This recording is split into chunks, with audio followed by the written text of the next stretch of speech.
mažiausiai, ko galėjau tikėtis iš vasaros, kuri bus praleista Amerikoje, kurioje visi svajoja pabuvoti. Na gal ne visi, bet tiesiog daug kas svajoja pabuvoti šitame Dreamland, amerikietiškai svajonė ir panašiai. Ko mažiausiai galėjau tikėtis iš šios vasaros, tai, kad ji bus tokia nuobodi. Aš esu čia mėnesį, jau beveik mėnesį. Ir tai tokia nuobodi vasara, kad net baisu. Esu čia ir turiu jausmą, kad mano gyvenimas tiesiog eina pro šalį, o aš tiesiog stebiu ir egzistuoju, valydama visus kambarius, dušus ir panašiai. Gal ir nebuvo tokia gera idėja čia atvykti. Turiu tokią abejonę.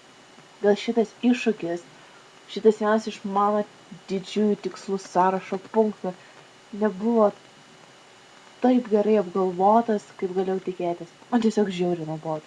Viskas per lengva. Jokių iššūkių, jokių nuotykių, jokių, nežinau, nėra to jausmo, kad būčiau kažką nugalėjus, būčiau kažką padarius didelio, kažką išmokus naujo. Jausmas tik toks, kad viskas per lengva. Prancūzijoje buvo kitaip. Prancūzijoje aš nemokėjau kalbos, čia moku kalbos ir panašiai. Prancūzijoje buvo viskas žymiai sunkiau, tai truko 9 mėnesius, aš neturėjau aiškios veiklos, čia aš turiu darbą, antrą neišeina susirasti, nes esu vidury miško.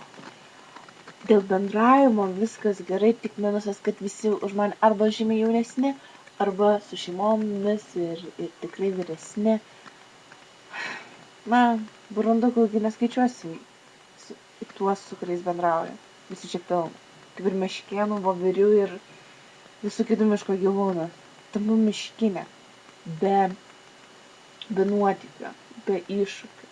Lakstu po kalnas, šokinėju per akmenis, per sraunią upę, bandau joje maudytis, kad ir kaip sudėtinga. Kopinėju į kalnus, važinėju su dviračiu, bėgioju. Tai yra fiziniai iššūkiai, bet net tie, kurie man suteiktų to jausmo viduje, kad wow. Kai pagalvoju, ką aš dabar galėčiau papasakoti savo draugam, savo pažįstamam, kaip ta Amerika buvo. Nėra ką. Nėra ką. Darbas, burundukai, baseinas. Reikia kažką daryti. Ir jau pradėjau regzti planą. Rizikingas, bet manau pavyks.